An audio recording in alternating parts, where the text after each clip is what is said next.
이번에는 미중 정상회담 전문가와 정리를 좀 해보겠습니다. 남성욱 숙명여대 석좌 교수 나오셨습니다. 어서 오세요. 안녕하십니까. 네. 먼저 미중 간의 기싸움에서 개인적으로 보시기엔 이번에 누가 좀 승기를 잡은 겁니까? 일단 시진핑 주석이 승기를 잡았다고 볼 수 있고요. 예. 트럼프 대통령은 오히려 3월 말에 당초 일정대로 방중을 하는 것이 더 낫지 않았을까 하는 생각을 해봅니다. 6주를 미뤄서 5월 14, 15에 정상회담을 했는데 네. 상황이 이란 전쟁으로 발목이 더 잡힌 트럼프 입장에서는 수세적인 회담을 할 수밖에 없지 않았느냐. 일단 저는 서우드 베이징 국제공항에 에어포스 1이 도착할 때 예. 누가 어떤 의전을 하는지가 굉장히 관심사였는데 그 한정 국가 부주석이 영접을 했습니다. 예. 거기서 이게 2017년 9년 전에 방중 때하고는 다르네. 그 당시는 양재추 국무위원입니다. 사실은 뭐 한정 국가 부주석도 서열 5위에 해당되지만 예. 현재로서는 실무에 관여하지 않는 외교의 그냥 얼굴 마담 정도에 예. 해당되는데 그분이 나옴으로써 이게 9년 전과는 다르다라는 걸 느끼면서 이번 협상이 중국 페이스대로 가지 않나는 예상을 했는데 결국은 뭐 2박 3일 일정이 중국의 세밀한 외교 의전으로 미국에게 할 말을 했고 트럼프 대통령 토크티브 아주 평소에 수다스러운 말씀이셨는데 이번 베이징처럼 말씀이 없으셨던 또 역대 외교는 또 저희가 참 처음인 것 같습니다. 베이징에선 과묵했지만 이제 돌아와서 폭스뉴스와 인터뷰나 뭐 기내에서는 기자들에게 상당한 많은 말을 했는데 어쨌든 본인은 역사적 성공이라고 자평을 했잖아요. 미국이 그래도 좀 얻어온 게 있다면 어떤 게 있어요? 저는 뭐 손에 잡히는 증거, 물증은 9월 24일 내가 트럼프 대통령과 펑리 위안 여사를 워싱턴에 초청한다라는 네, 시진핑 주석과 펑리 위안 그렇습니다. 여사죠. 예, 시진핑 주석. 물론 이제 사전에 다 합의가 된 사항이죠. 그러니까 그걸 뭐 불쑥 사전에 합의 없이 하지는 않습니다. 근데 날짜를 뭐 이렇게 못 박은 건 좀 이례적인 거 아니에요? 9월 일단 뭐 이렇게도 아니고. 사전에 이제 합의를 본 거죠. 예. 왜냐하면 왜 9월 24일이냐면 11월 첫째 주에 미국의 의회 중간 선거가 있습니다. 지금 상원이 53대 47로 공화당 근소위, 하원도 217대 210입니다. 그런 상황에서 정말로 트럼프 대통령이 몇 색만 민주당으로 넘어간다면 의회에서 권한이 완전히 밀려나고 식물 대통령이라는 단어까지 벌써 나올 정도이기 때문에 트럼프 대통령은 어떻게 해서든지 9월 24일 정상회담에서는 뭔가 썸씽을 보여줘야 되는 그런 상황에서 날짜가 한 6주 간격 텀이 나온 9월 말이 가장 이상적이어서 제안을 했고 또 방중을 했기 때문에 뭐 시 주석 입장에서 방미를 안 할 수는 없는 거고 답방 형식이 되기 때문에 일단 트럼프 대통령은 뭐 내가 오늘 베이징에서 뭐 당했다라는 표현보다는 뭔가에 좀 손에 안 잡혔는데 그때는 내가 손에 잡히는 물증 성과를 내겠다라고 생각을 하셨을 거라고 봅니다. 중간 선거 앞두고 빅딜은 미국에서 해보겠다. 이게 트럼프 미국 대통령의 속셈이 아닐까 그런 분석 기사들이 많이 나오고 있는데 뇌관은 역시나 타이완 문제였고요. 그냥 타이완 문제만 얘기하는 정도가 아니라 무기 거래 얘기까지 직접 나왔다고 합니다. 네, 이게 처음에 무역 협상, 관세 협상 하러 갔는데 그래서 예. 저희가 뭐 5B가 핵심이다. B가 뭐냐? 보잉 비행기 500대 사준다고 그랬습니다. 예. 그다음에 뭐 벤센트 장관 지역구인 네브라스크의 빈이죠, 콩. 그다음에 또 소고기가 거기 소가 많이 상세입니다. 비프. 그다음에 보드위원회. 그래서 이게 5B가 메인이다. 그리고 중국의 방패는 3T다. 그래서 이제 테리프, 관세, 테크놀로지, 타이완인데 그 8개 영어 단어 중에서 타이완이 거의 뭐 이 뉴스의 절반을 차지할 정도입니다. 예. 이 타이완 관련해서는 조금 역사를 설명할 수밖에 없는데요. 79년에 이제 미국이 중국과 수교하면서 대만과 단교를 했습니다. 카터 행정부 시절 끝 무렵이죠. 그리고 나서 이제 타이완에 일종의 안보 위기가 올 수 있기 때문에 일단 미국이 국내법으로 대만 관계법이라는 것을 제정합니다. 예. 그래서 6개 항, 저희가 6포인트라고 그러는데 6개 항을 만들어 놨습니다. 그 중에 하나가 미국이 대만에 무기를 판매할 때는 중국의 동의를 얻지 않는다. 상의하지 않는다. 예. 이 얘기는 이제 대만의 안보를 이거를 지키겠다라는 얘기죠. 그런데 이 중국으로서는 이게 정말 눈에 가시죠. 그런데 이 문제를 이제 본격적으로 거론한다는 자체는 대만에 대한 안보 교양 원칙이 뿌리채 흔들리고 있다라는 그런 상황이기 때문에 시진핑 주석 입장에서는 굉장히 챌린지한 도전적인 이슈를 꺼내 들었고 트럼프 대통령은 그렇게 말씀이 평소에 많으신데 이번에는 정말 타이완 문제에 관해서는 예. 정말 침묵으로 일관해서 본인이 이런 얘기를 했습니다. 그 해답, 즉 시 주석이 그랬죠. 내가 타이완을 공격하더라도 당신이 어떻게 할 건데 굉장히 그거는 도발적인 질문이었다고 할 수 있죠. 외교에서는 있을 수 없을 정도의 상당히 상대를 자극하는 예. 발언이죠. 근데 말씀 안 했다고 본인이 얘기를 했고요. 그 해답은 본인만이 안다. 가슴속에 있다라는 또 표현까지 쓸 정도로 아주 어려운 답변이죠. 거기서 만약에 당신이 공격하면 내가 방어할 거야. 그러면 양측이 충돌한다고 시 주석이 얘기를 했죠. 반대로 당신이 공격을 해도 우리 미국이 가만히 있을 거야. 그러면 타이완의 독립은 어려워지고 중국의 속박이 되는 거죠. 예. 그렇기 때문에 이 타이완 문제에 관해서 지금 식스 포인트 중에 작년에 이미 110억 달러의 무기 판매가 통과됐습니다. 예. 2차로 금년에 140억 달러의 무기 판매가 지금 계류 중입니다. 예. 의회에서. 이제 시 주석 입장은 그거 하지 말라는 거죠. 그렇죠. 왜 그거 와서 그러면 우리가 공격할 때 그걸 방어할 거야? 이렇게 논리가 되기 때문에 이 문제에 관해서도 이제 트럼프 대통령이 입장을 밝히지 않은 상황입니다. 그래서 이게 베이징에 훈계를 들으러 가셨나 아니면 베이징에 뭐 중국의 입장을 청취하러 가셨나 할 정도로 타이완 문제에 관해서는 중국이 공세적이었고 트럼프 대통령은 상당히 방어적이었다는 표현을 쓸 수밖에 트럼프 없습니다. 대통령은 나는 답변하지 않았다. 그 침묵도 어떻게 보면 전략일 수 있고요. 이런 표현을 썼습니다. 무기를 줄 수도 있고 안 줄 수도 있고 그래서 이 무기 거래 문제는 좋은 협상 칩이다. 이렇게 표현을 했거든요. 근데 그 표현은 대만 관계법의 원칙과 맞지 않습니다. 무슨 얘기냐면 무기 판매가 외교의 칩이 될 수가 없다라는 것이 미국 국내법과 의회의 여태까지 44년 동안의 원칙입니다. 이게 82년에 레이건 대통령이 통과시켰던 법안이거든요.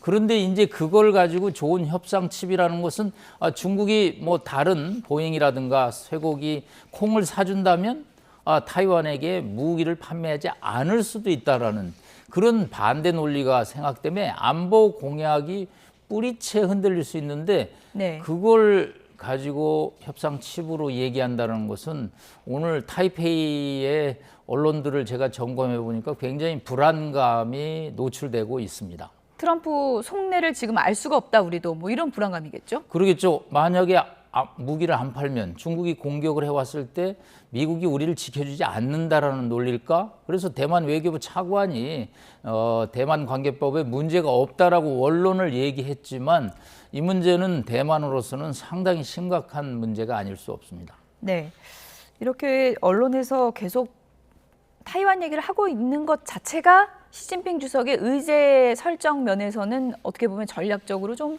승리했다 이렇게도 볼 수 있을 것 같고요. 일단 이번에 미국 그 트럼프 팀이라고 할까요? 면면이 좀 화려했잖아요. 일론 머스크도 가고 젠슨 왕도 가고 그렇게 CEO들을 대동해서 갔는데 경제적 성과는 어떤 게 있냐라고 했을 때 좀 빈손으로 온 거 아니냐 이런 지적도 많은 것 같습니다. 근데 소문난 잔치에 먹을 것이 없다는 뭐 속담이 맞을 정도로 2017년과 비교를 해보면 그때는 보잉이 아주 메인 이슈였습니다. 미국 비행기를 예. 사주는. 그래서 상당한 실리를 미국이 거뒀다라고 나옵니다. 그래서 이번에는 뭐 일론 머스크서부터 엔비디아의 젠슨 왕을 갑자기 또 알래스카에서 태워서 H200이라는 그 슈퍼 칩을 뭐 판매할까 말까 뭐 이런 정도로 이제 압박을 하고 보통 정상회담에서 그렇게 기업인들을 이렇게 소개하는 의전 화면이 잘 안 나오는데 예. 이번에는 뭐 또 일일이 소개할 정도로 그래서 트럼프 대통령의 의도는 저게 뭘까? 이 사람들이 중국에게 물건을 팔아야 되는 얘기가 있고 또 뭐 여러 가지 협력을 해야 될 부분이 있는데 그것을 각인시키는 화면이 될 수도 있지만 결과는 손에 잡히는 게 없다. 그래서 심지어 뉴욕타임즈에 이런 문장이 나왔습니다. 도대체 몇 번 콩을 사주는 거냐 중국이. 지난번에 뭐 사준다고 얘기 다 왔는데 또 이번에 콩 얘기가 나오고. 그러니까 손에 잡히는 팀 쿡이나 일론 머스크는 자율주행을 중국에서 해야 되는데 예. 법 규제가 막혀 있습니다. 사실은 그거 해제해 주는 게 일론 머스크의 성과인데 그런 뉴스가 나오지 않거든요. 예. 젠슨 왕은 가서 뭐 이게 어떻게 되는 건가 하고 지금 이렇게 두리번거리는 표정이고 그래서 경제협력의 성과는 이번은 그냥 뭐라 그럴까요? 상견례 정도일까요? 그래서 9월 24일 날 무슨 성과가 나올지는 모르지만 당초는 뭐 2천억 달러를 기대했는데 지금 동계산은 계산기를 두드릴 만한 것은 특별하게 없습니다. 트럼프 미국 대통령이 중국 도움 필요 없다고는 했지만 베이징 갈 때 가장 마음속에 중요한 의제 중에 하나는 이제 이란 문제였을 것 같고요. 마지막 날 차담회에서 이란 문제와 관련해서 시진핑 주석도 호르무즈 개방이나 핵 문제에서는 뜻을 같이 했다라고 했는데 중국에서 얘기하는 거 보면 또 동상이몽 같기도 하고요. 어떻게 정리해야 될까요? 네, 이게 백악관 발표문하고 중국에 저희가 사이트에 들어가서 영문으로 된 발표문을 보면 달라요. 예. 이 두 분들이 과연 정상회담 한 건 맞아? 그런 정도로 내용이 달렸는데 그 중에 하나가 이란 문제입니다. 이란에서 뭐 호르무즈 해협 개방, 그다음에 이란의 비핵화 다 중국이 협력 협조했다, 동의했다는 표현을 썼는데 이거는 또 양측 정상의 대화를 간간히 뉴스에 나오는 걸 보면 이거 약간 좀 미국 측이 임의적으로 해석하는 뉴스 아니겠나. 어떤 특히, 점이 제일 많이 다릅니까? 그 이제 호르무즈 개방에 관해서 예. 시 주석이 뭐라고 그랬냐면 이란이 해협을 폐쇄했고 미국 당신이 봉쇄했지 않느냐. 예. 그러니까 호르무즈 해협을 만약에 이란이 풀면 미국 당신도 봉쇄를 풀어야 된다. 그러니까 이건 트럼프 대통령한테 당신도 문제가 있어. 라는 양쪽에 촉구를 측면이죠. 하는 거군요. 그렇죠. 이란과 미국에. 그러다 예. 보니까 지금 뉴스가 5척의 중국 관련 선박들이 호르무즈 해협을 빠져나오고 있다는 얘기는 이란과 중국이 밀접하게 소통하고 있다는 거죠. 그렇기 때문에 트럼프 입장에서는 이건 내가 생각하는 의도가 아닌데 그러니까 미국 입장에서는 이란과 중국 간의 관계를 조금 과소평가하는 것이 아니겠느냐. 90%의 원유 수입을 중국이 하고 있습니다. 그런 정도로 가깝고 또 사전에 아라그치 외무장관이 왕이 외교부장 초청으로 베이징에서 사전에 가이드라인을 준 거죠. 협상에 관해서. 우리는 14개의 항을 기존에 했기 때문에 비핵화를 하지만 그렇다고 440km의 고농축 우라늄을 미국에게 넘겨주고 이런 거는 안 된다. 그리고 해협도 미국의 봉쇄를 풀어야 된다. 예. 뭐 이런 정도로 이제 요구사항이 있는데 트럼프 대통령이 별로 얻어낸 것은 저는 없다고 봅니다. 네. 그러니까 트럼프 미국 대통령이 가시적으로는 이란 문제에 대해서 중국이 우리 편이다. 이걸 좀 대내외로 좀 홍보하고 싶었는데 지금 뜻대로는 되지 않았다. 이렇게 보면 되겠군요. 네, 뭐 양측의 발표문 볼 때는 동상이몽의 동상이몽이 발표문을 맞습니까? 네, 워싱턴 백악관에 저희가 떠 있는 걸 보면 두 가지 이슈가 아주 초반부터 바로 뉴스에 떠오르더라고요. 호르무즈 해협의 개방 문제, 예. 그다음에 비핵화 문제. 근데 이거 양측의 핵심 문제가 중국이 미국 손을 들어주기에는 너무 이란으로서 중요한 문제죠. 이란과 중국은 생각보다 소통하는데 이제 이런 문제가 있습니다. 미국이 이란에다 무기를 판다면 이건 큰일이죠. 예. 네, 중국이 이란에다가. 중국 이란에. 예, 중국 이란에다. 그거는 시진핑 주석이 약속했다고 하지 네, 않았습니까? 그거 정도를 막는 정도가 이번 이란 전쟁에 관한 중국 방문에서의 성과가 아니겠느냐. 그건 서신으로도 근데 약속했었잖아요. 약속했는데 뒷거래들을 좀 하거든요, 사실은. 그런가요? 이게 중국이 이란에 원유를 수입할 때도 밀수 형태로 뒤로 가는 것들을 미국이 많이 워치아웃 보고 있습니다. 그런데 이제 뭐 중국을 강제할 수는 없으니까 그런 문제들이 이렇게 자연스럽게 지나왔는데 이번에 이제 그런 점은 이제 좀 확인을 공식적으로 했다라고 볼 수 있겠습니다. 트럼프 미국 대통령이 이란 문제에 대해서는 기자들한테 인내심이 바닥났다라는 표현을 썼거든요. 다시 지금 이제 공습 준비하는 거 아니냐 이런 우려도 있습니다.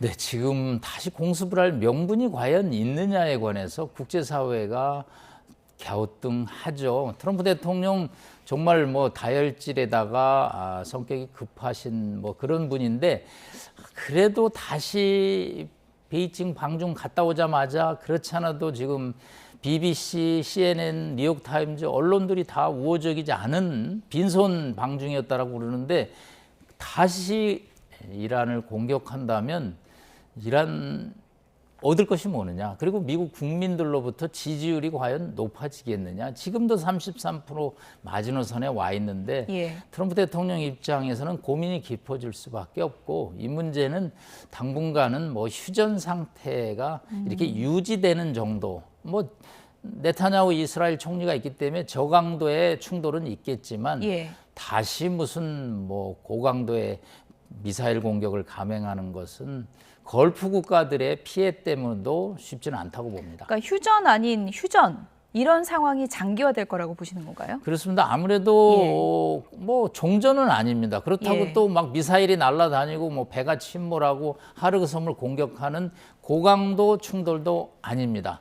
그냥 배가 간혹 호르무즈해협을 빠져나오기도 하고 또 가끔 뭐 미국이 또 이란 측을 공격하기도 하고 그래서 도발이 있지만 저강도로 가는 그러다가 이제 뭐 어느 수준이 되면 이제 국제사회가 나서서 양측이 이미 지쳤기 때문에 양측이 한 발자국씩 물러나는 뭐 그런 시나리오가 되지 않겠냐. 획기적인 담판에 의해서 오늘 휴전 끝 종전 이거는 조금 어렵다고 봅니다. 네.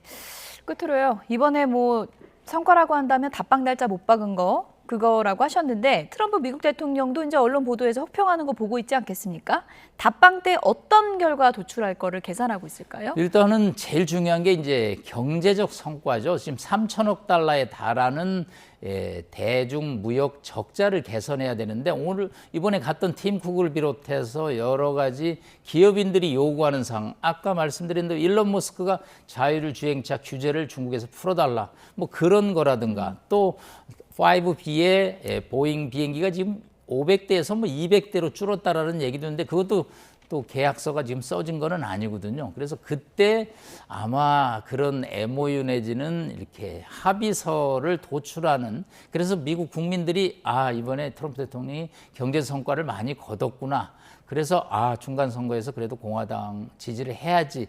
요런 그림을 얘기를 하지. 그때는 이제 타이완 문제 같은 건 더 이상 이제 얘기하지 않고 정말로 본연의 미중 정상회담 경제 협력 쪽으로 초점이 맞춰질 것으로 예상을 합니다. 답방 날짜 보면 중간 선거는 상당히 의식하는 것 같은데 이란 문제는 어떻게 풀지 보겠습니다. 남성욱 숙명여대 석좌 교수였습니다. 고맙습니다. 감사합니다.